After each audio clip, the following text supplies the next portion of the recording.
என்னால ஓப்பனா அவங்க கூட வாழ முடியாது. நான் அவங்க பையன்.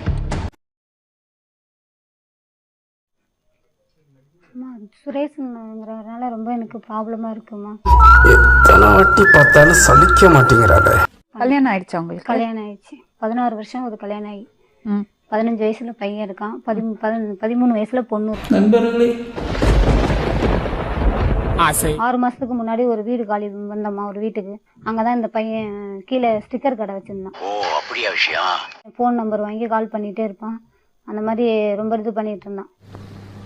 நீ நான் அப்ப அதோட நான் கொஞ்சம் பேச ஆரம்பிச்சேன். நான் யூஸ்வலா பேச பேச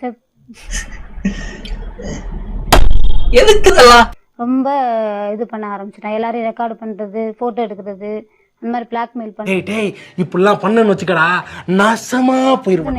வேலை செய்யற இடத்துல வந்து அடிக்கிறான். உங்களை அடிக்கிறானா? அடிக்கணும் பயங்கரமா, ரோட்ல எல்லாம் அடிக்கிறான். இருந்த வந்தாரு, எங்க இருந்தோ ஹீரோ மாதிரி வந்தாரு, என்ன பார்த்தாரு, போட்ட அடிக்க ஆரம்பிச்சாரு. என்ன பிரச்சனை? அவனும் நானும் பேசிக்கிட்டு இருந்தோம். அதுதான் பிரச்சனையே. எனக்கு இப்ப அவன் வேணாம் எனக்கு. ஏன் திடீர்னு வேணாம் சொல்றீங்க? அவன் பிளாக்மெயில் பண்றான், ரொம்ப என்னை அடிக்கிறான் ஓவரா. ரோட்ல நீ அப்படி வரியா? இழுத்து போட்டு அடிக்கிறான். சைக்கோ மாதிரி பேசுறான். பயங்கரமா வார்த்தைகள், தகாத வார்த்தைகளோட பேசுறான். அப்படிங்களா? ரொம்ப ரொம்ப சாரி சார். அப்படித்தான்டா பேசுவேன். அப்ப என்ன வேணுமா அவருக்கு? நான் அவன் கூட வரணுமா, என் குழந்தைங்களும் வரணுமா.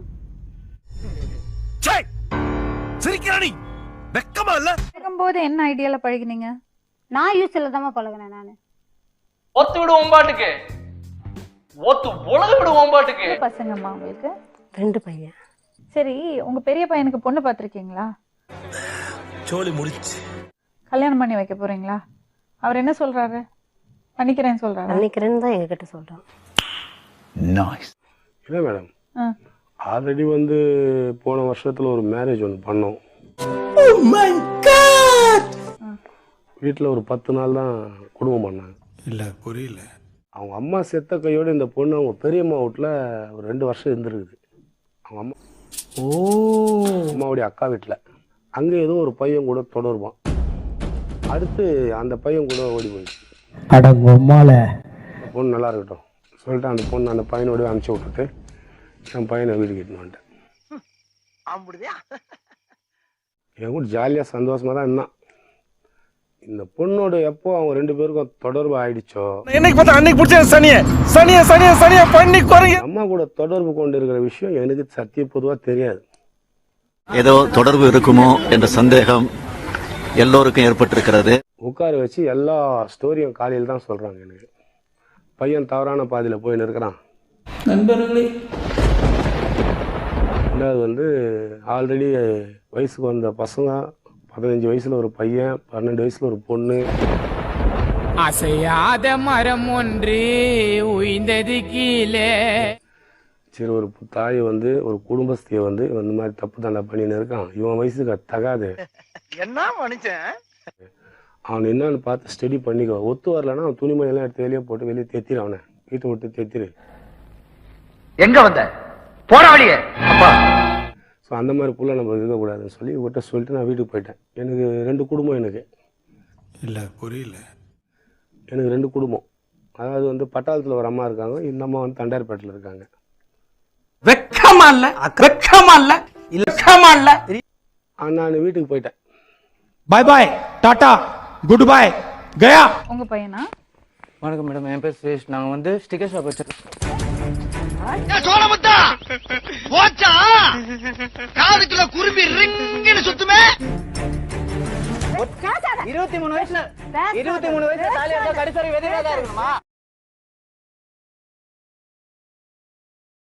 கல்யாணம் பண்ணல யார் வேணாம்னு சொன்னது? யார் வேணாம்னு சொன்னது? வேணாம்னு சொன்னா என்கிட்ட பாருங்க. என்ன ஜோக் காட்டுறீங்களா? என்ன ரங்கா ஜோக் காட்டுறீங்களா? மேடம், நான் என் ஷாப் வச்சிருக்க பக்கத்து வீட்லயே அவங்க ரெண்ட் இருந்தாங்க. நான் கூப்பிட்டு பேசணும், ஒரு சாதாரண கேஷுவலா தான் கூப்பிட்டு பேசினேன். பாக்குறேன் சுத்த முராட்டே, சுத்த முராட்டே, சுத்த முராட்டே. தப்பான விஷயம் பேசுறீங்க? இல்ல, தப்பான விஷயம் இல்ல, இண்டிவிஜுவலா கூப்பிட்டு பேசினேன். அதாவது இவங்க வந்து தப்பானவங்கன்னு என்கிட்ட இருக்கிறவங்க சொன்னாங்க. நான் தப்பான விஷயத்துக்காக பேசல. இல்ல புரியல. பார்த்தேன் உங்ககிட்ட பேசணுன்ட்டு ஒரு எய்ம் இருந்துச்சு. சாதாரண காமனா எல்லா ஆம்பளைங்களும் இருக்கிற எய்ம் தான், அந்த மாதிரி தான் இருந்தது. அந்த ஓ நீ அப்படி வரியா? இவங்களுக்கு ஹஸ்பண்ட் இறந்துட்டாருன்றதே வந்து எனக்கு அப்பதான் தெரியும். அது வரைக்கும் எனக்கு தெரியாது. இறந்துட்டாங்க, இந்த மாதிரி நான் ரொம்ப கஷ்டப்படுறேன், இந்த மாதிரி எவ்வளவு ஃபீல் இருக்கு அப்படின்னு ஒரு 10 நிமிஷம் பேசுறாங்க. அப்ப அவங்க மேல எனக்கு மரியாதை தான் வந்துச்சு. என்ன மனுஷன்? அதுக்கப்புறம் அவங்க கிட்ட நான் கண்டினியூஸா பழக ஆரம்பிச்சேன். அதுக்கப்புறம் ஹாஸ்பிட்டல் போனோம், கொஞ்சம் கண்டினியூஸா கொஞ்சம் க்ளோஸா பழக ஆரம்பிச்சோம். ஃபர்ஸ்ட் டைம் போலாம், மனசு சரியில்லைங்க, பீச் போலாமான்னு சொல்லிட்டு நான் தான் கேட்டோன்னே சரி போலாங்க அப்படின்னு சொல்லிட்டு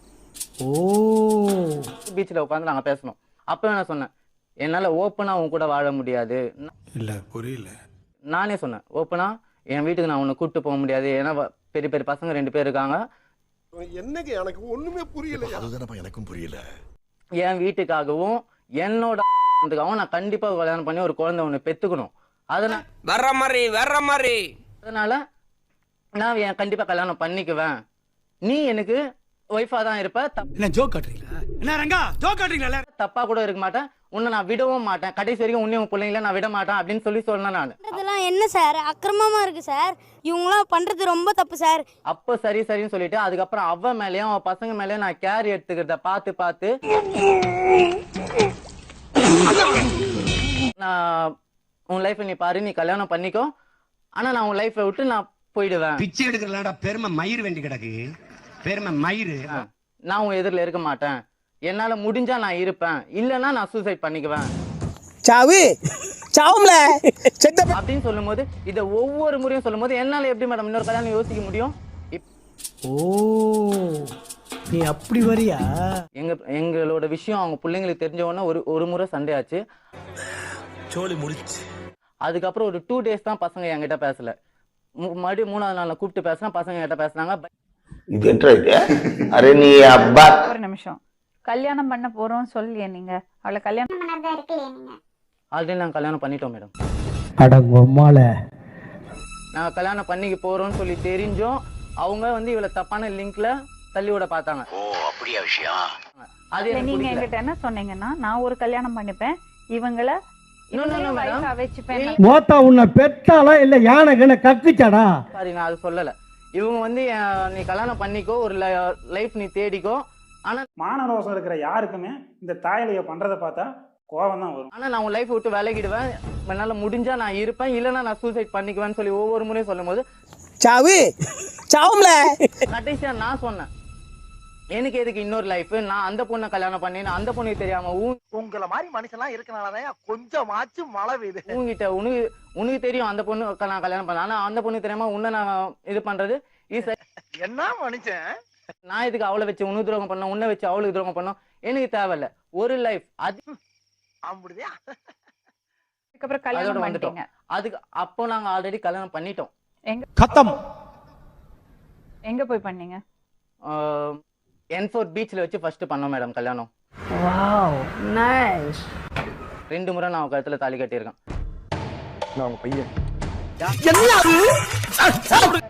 ஒரு 10 minutes நான் உங்ககிட்ட பேசணும். அவங்க பையனா? மோத்தா உன்னை பெத்தாளா இல்ல யானை கக்குச்சாடா?